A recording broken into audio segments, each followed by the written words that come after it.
भारत की कृषियाँ एवं फसलें। कृषियाँ एवं फसलें। भारत कृषि प्रधान देश है। भारत की अर्थव्यवस्था का 17% भाग कृषि पर निर्धारित है। भारत के अर्थव्यवस्था का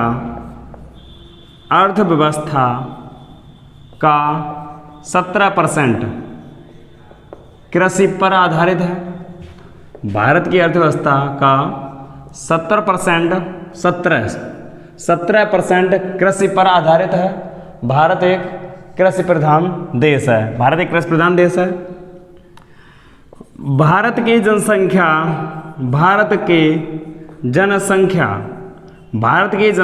का लगभग 66% गांवों में निवास करती है। भारत की जनसंख्या का लगभग 66% गांवों में निवास करती है। 66% लगभग, कम ज़्यादा हो जाता है, 64-68 के आसपास। तो भारत की जनसंख्या का लगभग 66% गांवों में प्रवेश करती है, और जिसमें 66% जनसंख्या में से लगभग 59% ग्रामीण लोग की जीविका कृषि है। उसमें ग्रामीणों की जीविका कृषि है। तो भारत एक कृषि प्रधान देश है। भारत की अर्थव्यवस्था का 17% भाग कृषि पर आधारित है, और भारत की जनसंख्या का लगभग 66% भाग ग्रामीण में निवास करता है। 66% भाग का लगभग 59 से 60% जो ग्रामीण जनसंख्या है वह कृषि पर आधारित है। कुछ बाहर मजदूरी भी करने चले जाते हैं। तो 59% जनसंख्या की जो जीविका है वह कृषि है। भारत में कृषि ऋतु के आधार पर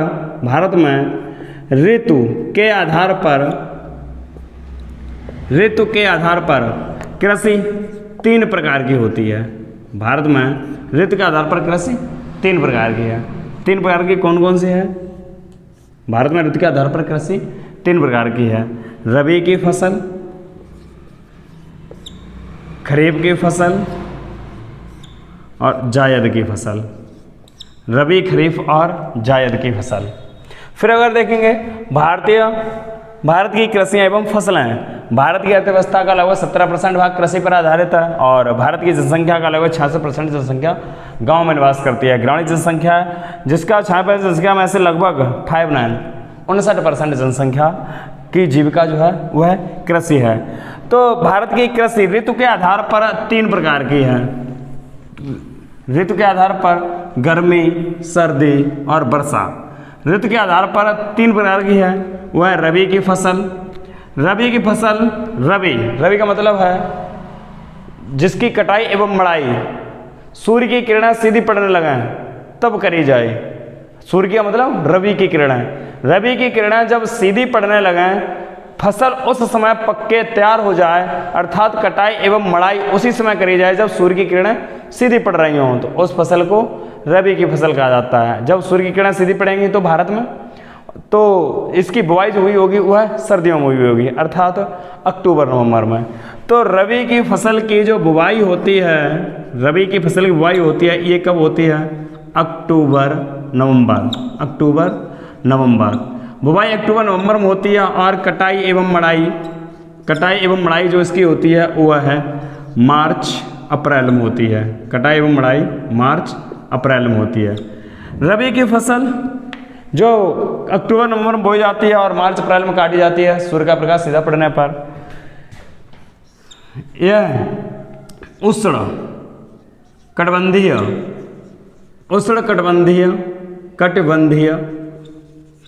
उष्णकटिबंधीय जलवायु के पौधे होते हैं।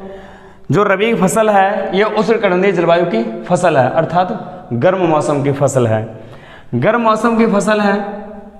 तो इसके एग्जाम्पल हैं जैसे गेहूँ, जौ, अलसी, आलू, लहसुन। गेहूँ, जौ, अलसी, आलू, लहसुन, चना, मटर, सरसों, जो फसल मार्च अप्रैल में काटी जाए, ठीक है ना, वो है रबी की फसल होती है। अर्थात सूर्य का प्रकाश सीधा पड़ने लगे। रबी की फसल ये अक्टूबर नवंबर में बोई जाती है और मार्च अप्रैल में काटी जाती है। गेहूँ, जौ, अलसी, आलू, लहसुन, चना, मटर, सरसों आदि ये रबी की फसल है। अगली फसल देखते हैं हम, खरीफ की फसल। खरीफ की फसल ये वर्षा ऋतु की फसल है। ये ग्रीष्म ऋतु की फसल थी और खरीफ की फसल जो है नंबर 2 खरीफ की फसल। खरीफ की फसल ये लगभग वर्षा ऋतु में होती है। वर्षा ऋतु, वर्षा ऋतु कब आती है? जब उष्ण आर्द्र जलवायु हो, वर्षा हो रही हो एवं उष्ण आर्द्र जलवायु हो, मौसम नम हो, आर्द्रता पाई जाती हो और गर्म भी हो और वर्षा होती हो। तो खरीफ की फसल ये जुलाई अगस्त में बोई जाती है। खरीफ की फसल की जो बुवाई होती है, बुवाई ये जुलाई अगस्त में होती है। धान की बुवाई 15 जून से 15 जुलाई के बीच कर देनी चाहिए। रोपड़ विधि से होता है। जो इसकी पौधशाला में इसकी रोपाई जो करी जाती है वो है। अगाई फसल अगर आप करते हैं धान की तो भी 15 जून के बाद ही बोएं। सही समय पर अगर बुवाई करते हैं तो उधर 15 जुलाई से पहले बुवाई कर दी जाए। अगर 15 जुलाई के बाद बुवाई की जाती है तो उत्पादन त्याही रह जाता है, उत्पादन कम होगा। तो धान की फसल अच्छी उपज लेने के लिए 15 जून से 15 जुलाई के बीच फसल कर देनी चाहिए। तो इसका बुवाई का समय है खरीफ की फसल का जुलाई अगस्त, और कटाई का समय है इसकी खरीफ की फसल का अक्टूबर नवंबर। कटाई की फसल अक्टूबर नवंबर में काट दी जाती है। जैसे फसल कौन कौन सी है? धान, मक्का, ज्वार, बाजरा। ज्वार मतलब झुंदरी, ग्रामीण भाषा में चरी, करब जो कहते हैं वही ज्वार है। ज्वार जिसे झुंदरी बोलते हैं, ज्वार, करब या चरी बोलते हैं इसे। ये जानवरों के लिए चारे के रूप में प्रयोग की जाती है। तो खरीफ की फसल धान, मक्का, ज्वार, बाजरा ये खरीफ की फसल है। जायद की फसल अगला प्रकार है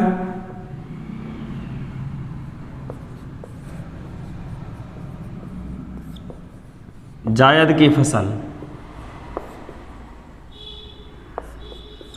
जायद की फसल ये गर्म मौसम में बोई जाती है और गर्मी मौसम में ही इसकी कटाई होती है और गर्मी के मौसम में ही इसकी बुवाई होती है। जायद की फसल ये बुवाई इसकी, अच्छा, ये उष्ण शुष्क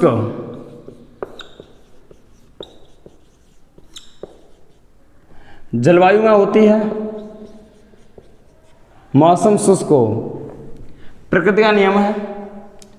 जब मौसम शुष्क होता है तो फसल रसीली होती हैं, रसीलेदार फल वाली फसलें होती हैं। जब मौसम ठंडक होती है तो शुष्क फसलें पैदा होती हैं और शुष्क में रसीली फसलें पैदा होती हैं। इसका बुवाई का समय है मार्च अप्रैल, बुवाई का समय मार्च अप्रैल और कटाई का समय मई जून। अर्थात यह फसल 2 से 3 माह की होती मात्र। ये फसल 2 से 3 माह की होती है। जैसे ककड़ी। जायद की फसल जायका लेने के लिए जो प्रयोग की जाती है, अर्थात सलाद के रूप में प्रयोग की जाती है, ये कोई खाद्यान्न फसल नहीं होती। ककड़ी, खीरा, तरबूज, खरबूज, लौकी, तोरई, ये फसलें जायद की फसल हैं। ये सभी फसल बोने के लगभग 45 दिनों बाद फल देने लगती हैं। जायद की फसल जो है ये 1.5 माह बाद फल देने लगेंगे। जैसे ककड़ी, खीरे की बुवाई आज कर दी जाए तो ठीक 45 दिन के आसपास, 46वें दिन या 47वें दिन, अथवा अच्छी प्रजाति का और कम समय का पौधा होगा तो 42वें दिन के आसपास, मतलब 3-4 दिन का अंतर रहता है बहुत अच्छी प्रजाति में और कमज़ोर प्रजाति में। अर्थात औसतन 45 दिन के अंतरालों में ये फल देना प्रारंभ कर देती है। ककड़ी, खीरा, लौकी, तोरई 45वें दिन पैदा होने लगता है। अगर इनमें से कोई भी फसल हमारे उत्तर प्रदेश में जायद की कोई भी फसल सही समय पर सही कीमत प्राप्त करने के लिए अगर बोई जाए तो मार्च से पहले भी बोई जाती है। हाइब्रिड प्रजाति जो है, हाइब्रिड प्रजाति मार्च से पहले बो दी जाए। होली से लगभग 25 से 30 दिन पहले अगर बो दी जाती है, लेकिन ये बुवाई खेत में नहीं हो पाएगी, ये बुवाई अपनी नर्सरी में होगी। हीटिंग, गर्मी देकर इसका बीज अंकुरित होगा। क्यों? जनवरी फरवरी में माह ठंडक होती है, जनवरी फरवरी के माह में ठंडक होती है तो बीज अंकुरित नहीं होंगे। अगर आपको आगे फसल लेनी है इसकी तो आप होली से लगभग 30 से 35 दिन पहले या 25 दिन पहले आप इसकी अलग से नर्सरी बना के आप बो सकते हैं। तो होली के जस्ट बाद, लगभग होली के जस्ट बाद गर्मी पड़ना चालू हो जाती है काफ़ी और लू भी चलने लगती है, तो फसल उगाई प्राप्त करी जा सकती है। तो जायद की फसल ये उष्ण अवशोषित जलवायु की फसल होती। इसके बुआई का समय मार्च अप्रैल है। हाइब्रिड प्रजाति के पौधे मार्च से पहले भी फरवरी में बो दिए जाते हैं, लेकिन फिर भी इस प्रकार से उगाए नहीं जा सकते। उन्हें उगाने के लिए कृत्रिम विधि का प्रयोग करना पड़ेगा, हीटिंग देनी पड़ेगी, झोपड़ी बनानी पड़ेगी अगाई फसल प्राप्त करने के लिए। कटाई मई जून में की जा सकती है। ये फसल 2 से 3 माह की होती है, लगभग 2 माह मतलब 60 दिन। खीरे का या लौकी, तोरई 45 दिन बाद निकलना प्रारंभ हो जाती है और 1 माह तक सही तरीके से फसल देती है, फल देती है। 1 माह तक सही से फल देती है। 45 दिन निकलना प्रारंभ हो जाएगी और लगभग ये 75वें दिन और 80वें दिन लगभग उजड़ने की कगार पे आ जाती है। ककड़ी, खीरा, तरबूज, खरबूज, लौकी, तोरई ये जायद की फसलें जो जायका लेने के लिए प्रयोग की जाती हैं। ये तो रही थी हमारी ऋतु के आधार पर फसलें।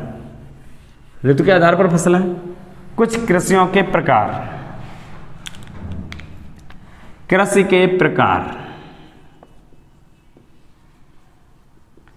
कृषि कई प्रकार की है। देखा जाए तो तिलहन फसल अलग, नकदी फसल अलग, स्पैक्स मसाले फसल अलग, दलहन की फसल अलग, अनाज की फसलें अलग, तो और व्यापारिक फसलें अलग, नकदी फसलें अलग, मिश्र फसलें अलग, कई प्रकार की हैं। तो इनमें हम कुछ प्रमुख फसलों की चर्चा करेंगे। फसल के प्रकार, कृषि के प्रकार। कृषियाँ कई प्रकार से की जाती हैं। जैसे एक विधि है कंटूर विधि, रोपण विधि। हाँ, हम उन्हीं विधियों को लेंगे जो परीक्षा में चर्चित रही हैं। विधियाँ तो बहुत है। कंटूर विधि, रोपण विधि, झूम खेती, स्थानांतरित खेती या झूम कृषि। कंटूर विधि क्या है? यह समोच्च खेती है। समोच्च कृषि है। समोच्च कृषि, समान ऊंचाई पर खेत बनाए जाते हैं, सीढ़ी नुमा। समान ऊंचाई पर एक खेत बना दिया, उसके बाद सीढ़ी नुमा दूसरा खेत बना दिया, तीसरा खेत बना दिया। ये पर्वतीय क्षेत्र में होती है। कंटूर विधि पर्वतीय क्षेत्र में होती है, ये समोच्च विधि है। एक खेत बना दिया गया, उसके नीचे दूसरा खेत बना दिया गया, उसके नीचे तीसरा खेत बना दिया गया। कंटूर विधि क्या है ये?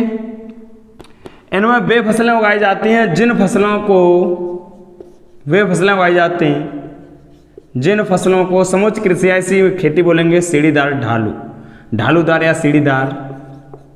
सीढ़ीदार खेती या ढालू खेती या समोच्च कृषि। जिन फसलों को अधिक पानी चाहिए किंतु रुका हुआ पानी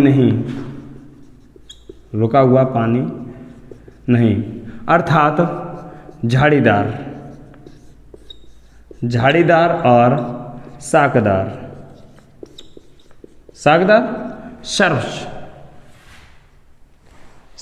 हर्ब्स और झाड़ीदार सर्ब्स। झाड़ीदार फसल इनमें उगाई जाती है जैसे चाय एक झाड़ीदार फसल है। कहवा एक झाड़ीदार फसल है। इन फसलों को पानी तो प्रतिदिन चाहिए लेकिन रुका हुआ नहीं, चलता हुआ पानी। हल्की नमी चाहिए लेकिन हमेशा नमी चाहिए।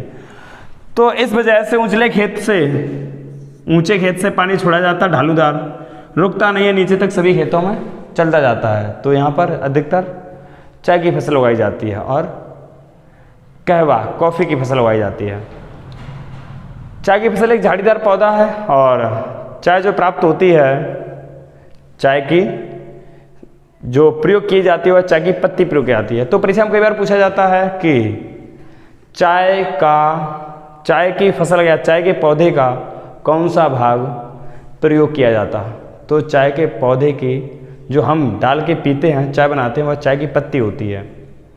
इसका सीड्स प्रयोग नहीं किया जाता, जबकि कॉफ़ी का बीज प्रयुक्त किया जाता है। कॉफ़ी का सीड्स, कहवा का बीज डालकर कॉफ़ी बनाई जाती है, बीज को पीसकर कॉफ़ी बनाई जाती है, जबकि चाय की पत्ती को डालकर चाय की पत्ती बनाई जाती है। चाय की पत्ती जैसे मान लिया आप कोई सा एक साग, मूली का, मेथी का, किसी का आप पत्ता तोड़ें और पत्ता तोड़ने के बाद उसे छोटे छोटे टुकड़े कर लें। छोटे छोटे टुकड़े करने के बाद हाथ से ऐसे रगड़ दें, खूब रगड़ दें दबा के, तो उसमें गोलियां बन जाएंगी छोटी छोटी। जो गोलियां बन जाती हैं उसी तरीके से चाय की पत्ती बनाई जाती है। चाय की पत्ती चुल्ली जाती हैं, जो मजबूत पत्ती हो जाती हैं वह चुल्ली जाती हैं। उनको चुनने के बाद मशीन में डाली जाती है। मशीन उन्हें फाड़कर, पत्तियों को फाड़कर और गठीला गोलीनुमा बना देती है और उसे सुखा दी जाती है। चाय की पत्ती का निर्माण होता है। तो चाय की पत्ती पौधे के किस भाग से प्राप्त होती है? चाय की पत्ती से, ना कि सीड से, बीज से नहीं। जब कहवा पौधे के किस भाग से प्राप्त होता है? वह होता है सीड से, बीज से प्राप्त होता है। ठीक है।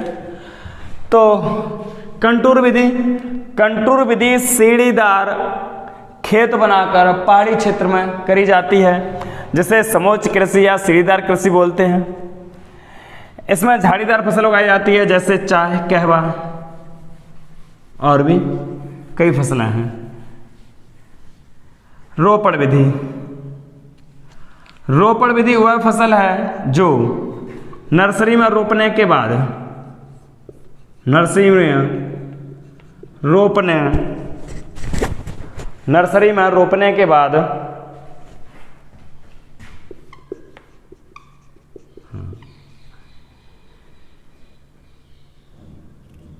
स्थान बदल दिया जाता है।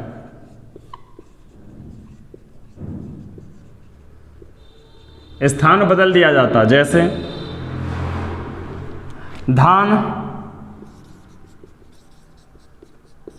धान रोपण विधि है।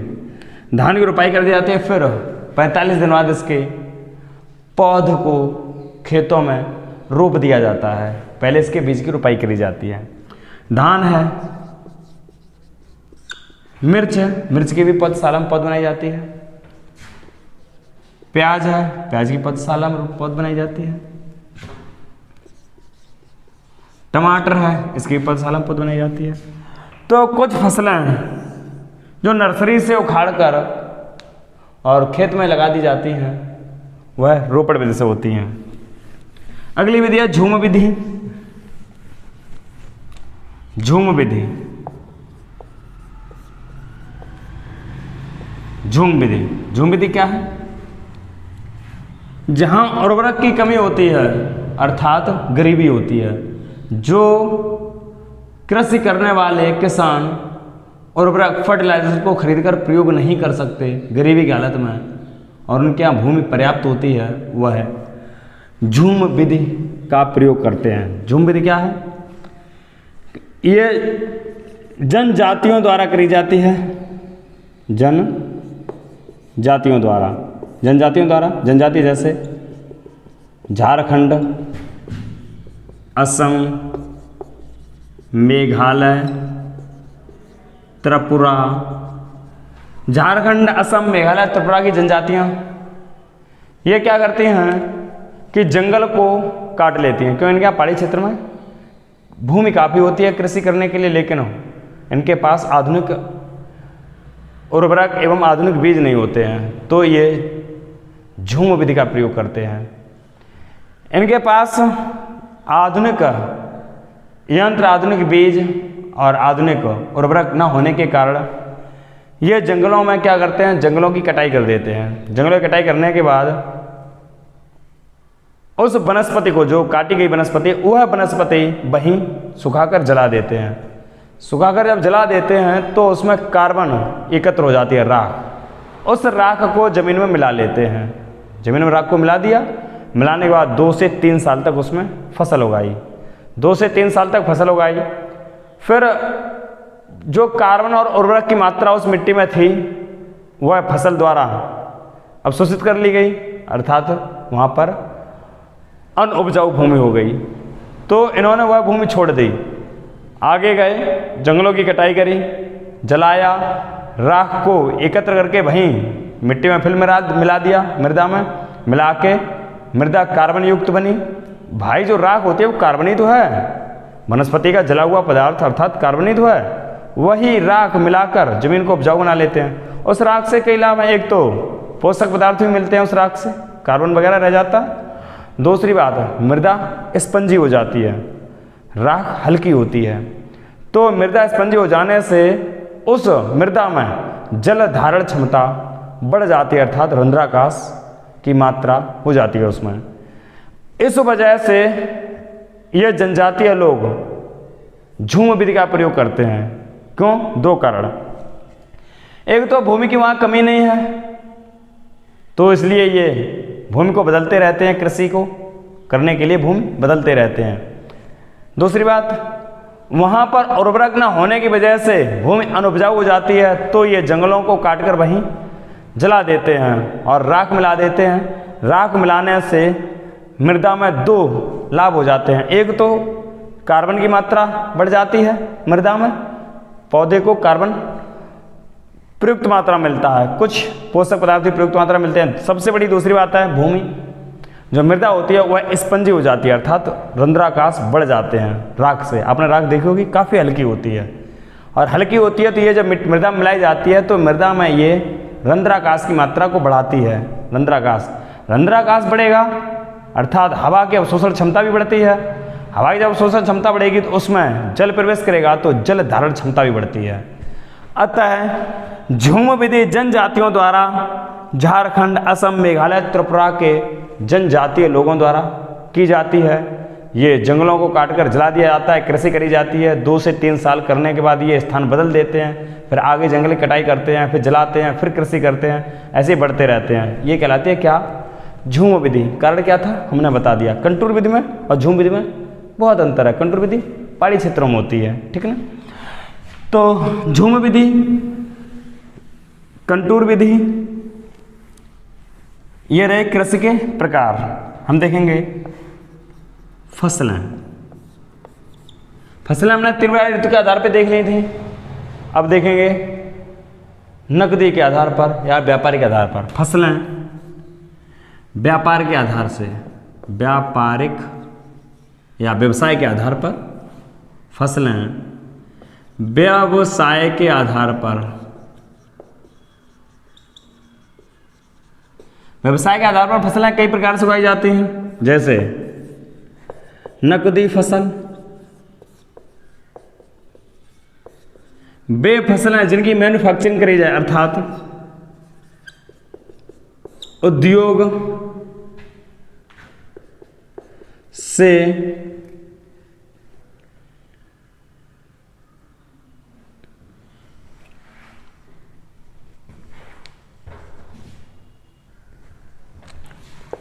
नकदी फसल,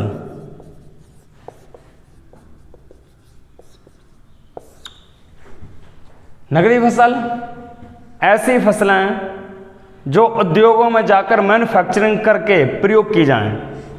जिन फसलों को हम सीधे प्रयोग ना कर सकें, इन्हें पहले उद्योग में ले जाया जाए, कारखानों में ले जाया जाए, फिर इसे मैन्युफैक्चरिंग करी जाए, नवनिर्मित किया जाए, तब मानव द्वारा प्रयोग की जाए।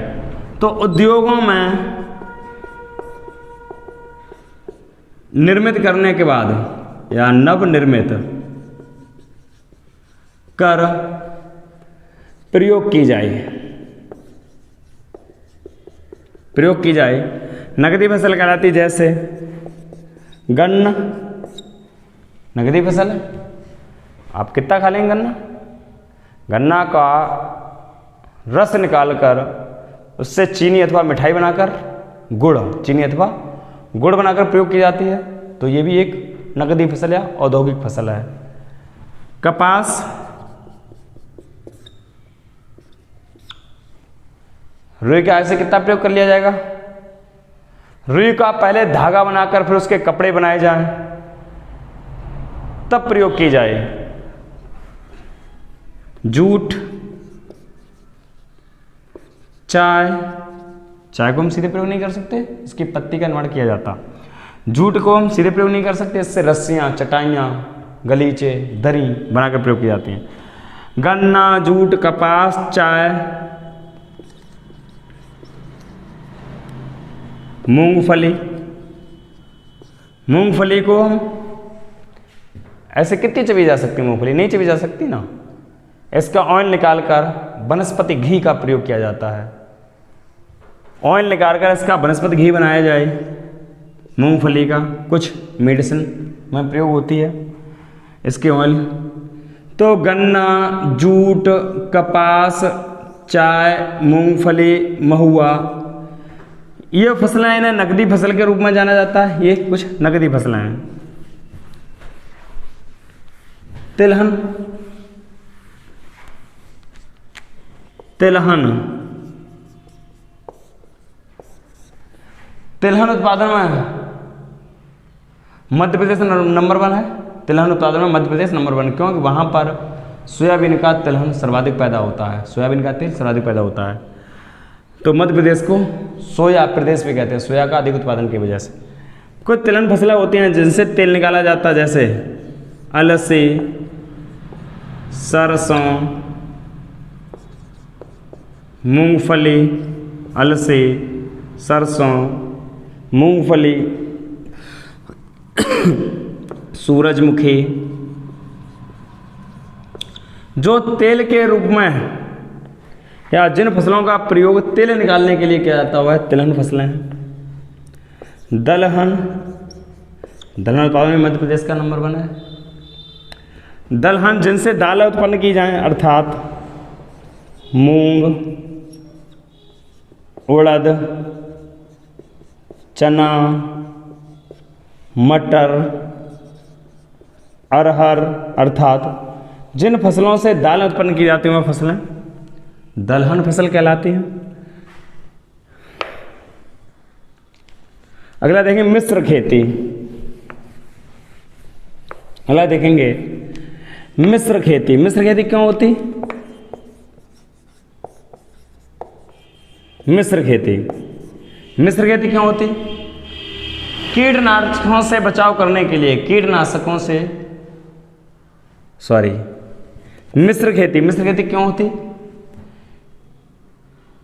कीटों से बचाव करने के लिए खेती मिश्रित रूप से की जाती है। जैसे टिड्डी से बचने के लिए गेहूं के साथ सरसों बो दी जाती है। क्योंकि टिड्डी जो आती है ये ऊपर ऊपर चलती है, ऊपर ऊपर जो फसलें होंगी उन्हीं को खाती जाएगी, आगे बढ़ती जाती है, बड़ा झुंड आता है बड़ी मात्रा में। तो सरसों गेहूं मिश्र रूप से कर दिया जाए तो सरसों ऊंची निकल जाती है। जब टिड्डी आती है तो सरसों पर ही बैठती हुई और उन्हें खाती हुई आगे बढ़ जाती है, तो गेहूं की पत्तियां बच जाती है और गेहूं की फसल बच जाती है। तो मिश्रित खेती क्यों की जाती है? फसल के बचाव के लिए, अर्थात कीटों से बचाव करने के लिए मिश्रित खेती की जाती है। जैसे टिड्डी से बचाव करने के लिए गेहूं और सरसों की मिश्र खेती होती है। जैसे टिड्डी से बचने के लिए एक मिश्र खेती होती है कपास और भिंडी, कपास और भिंडी। भिंडी का पौधा भी काफ़ी ऊंचाई पे निकल जाता है। तो यहाँ पर भिंडी को अगर नुकसान पहुँचेगा, अगर बाई चांस टिड्डी आ जाती है तो भिंडी को नुकसान पहुँचेगा तो कपास बच जाता है। यहाँ पर एक फसल की बचाव करने के लिए दो फसलें एक साथ उगाई जाती हैं, एक फसल इसमें बचाव किया जाता है। अगर टिड्डी नहीं आता तो दोनों फसलें पैदा होंगी। मिश्र खेती या मिश्रित खेती,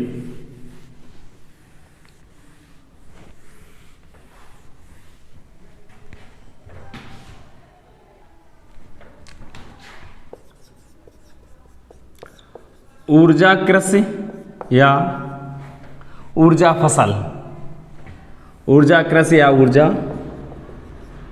फसल, ऊर्जा कृषि या ऊर्जा फसल, ये बायोडीजल प्राप्त करने के लिए, बायोडीजल प्राप्त करने के लिए उगाई जाती है, अथवा एथेनॉल, एथेनॉल प्राप्त करने के लिए जो फसल उगाई जाती है वह ऊर्जा फसल है। जैसे बायोडीजल प्राप्त होता जेट्रोफा से और एथेनॉल प्राप्त होता आलू से, गन्ना से। ये पेट्रोलियम में एथेनॉल मिलाने के लिए, पेट्रोलियम में एथेनॉल मिलाने के लिए इन फसलों से प्राप्त किया जाता है। जैसे आलू, गन्ना, मक्का, इनका ग्लूकोज निकालकर एथेनॉल बनाया जाता है। जेट्रोफा बायोडीजल का पौधा है, जेट्रोफा, जैसे रतन जोत, रतन जोत। तो ऊर्जा फसलें कुछ बायोडीजल प्राप्त करने के लिए जैसे जेट्रोफा और एथेनॉल प्राप्त करने के लिए आलू, गन्ना और मक्का फसल भी उगाई जाती हैं। आइए, कौन सी फसल में कौन सा राज्य अग्रणी है, किस फसल में कौन सा राज्य अग्रणी है, ये देखेंगे। वैसे भारत की प्रमुख खाद्यान्न फसल तो चावल है। भारत में प्रमुख खाद्यान्न फसल चावल है। भारत में सर्वाधिक उत्पादन चावल का होता है और चावल का भी सर्वाधिक उत्पादन पश्चिम बंगाल में होता है।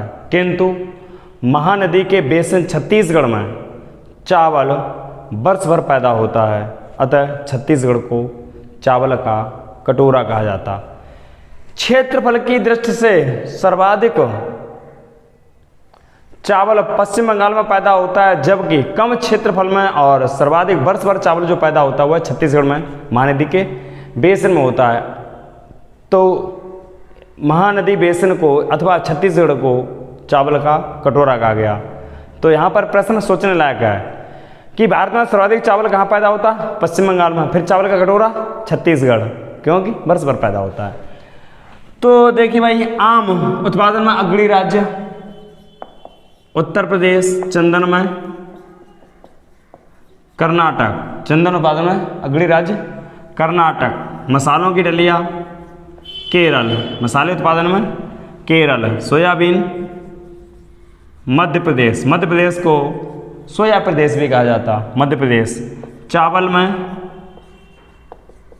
पश्चिम बंगाल, गेहूं में उत्तर प्रदेश। क्षेत्र देश से गेहूं का सर्वाधिक उत्पादन उत्तर प्रदेश में होता है, जब प्रति हेक्टेयर या गेहूं का सर्वाधिक घनत्व पंजाब में है। गेहूं का सर्वाधिक घनत्व पंजाब में है। मूंगफली गुजरात से पैदा होती है। काली मिर्च केरल से पैदा होती है। लाल मिर्च सर्वाधिक महाराष्ट्र से पैदा होती है काजू सर्वाधिक, महाराष्ट्र से पैदा होता है केसर, जम्मू कश्मीर में, केसर जम्मू कश्मीर में। उत्तर प्रदेश पुलिस में पूछा गया था कि उत्तर प्रदेश में केसर कहाँ पैदा होता है, तो उत्तर प्रदेश में केसर अलीगढ़ ज़िले में पैदा होता है, अलीगढ़ ज़िले में। अंगूर महाराष्ट्र के नासिक ज़िले में, अंगूर महाराष्ट्र, नासिक। सूरजमुखी कर्नाटक, मक्का कर्नाटक। लीची बिहार, सर्वाधिक लीची बिहार में पैदा होती है। जूट पश्चिम बंगाल, चाय असम में। सर्वाधिक चाय तो असम में पैदा होती है, जबकि उच्च कोटि की चाय दार्जिलिंग में, उच्च कोटि की चाय दार्जिलिंग पश्चिम बंगाल में पैदा होती है, सिलीगुड़ी कॉरिडोर के निकट, दार्जिलिंग पश्चिम बंगाल। कहवा कर्नाटक में। गन्ना उत्तर प्रदेश में। आलू उत्तर प्रदेश में, आलू सर्वाधिक उत्तर प्रदेश में। रबड़ केरल में, रबड़ का सर्वाधिक उत्पादन।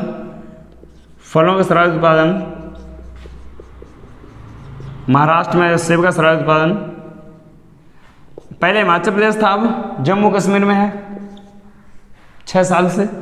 दूध का सर्वाधिक उत्पादन उत्तर प्रदेश में। प्रत्येक वर्ष उत्पादन घटता बढ़ता रहता है, लेकिन 20 साल का रिकॉर्ड देखा जाता।